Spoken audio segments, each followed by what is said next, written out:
est vraiment ravis, les gens ont répondu présent, il y a un bel enthousiasme et puis le lieu est magnifique. C'est une sorte d'aboutissement. Il y a 20 ans, la Chambre de commerce m'a demandé de prendre la direction de l'école de design. Il y avait 60 étudiants, aujourd'hui il y en a 1800. Ça a été un développement extrêmement important. Le design est considéré à juste titre comme une discipline de création. On en a fait, nous, une discipline d'innovation. Et on aide les entreprises à muter, à travailler différemment, à produire différemment, à vendre différemment et surtout à s'adapter à toutes les modifications de contexte. C'est-à-dire qu'on a changé de paradigme. Un designer, c'est ça, c'est-à-dire qu'il aide les entreprises à s'adapter à ce qui est la façon dont on va vivre demain. Alors il y a des enjeux importants.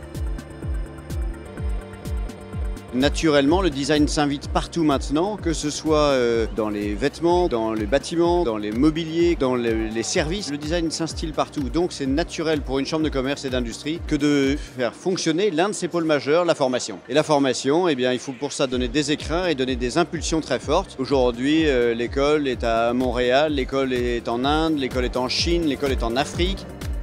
Le design, pour effectivement l'expliquer à nouveau, permet de montrer le chemin des possibles en représentant les scénarios du futur. Un futur qui soit incarné, qui soit optimiste et qui soit accessible.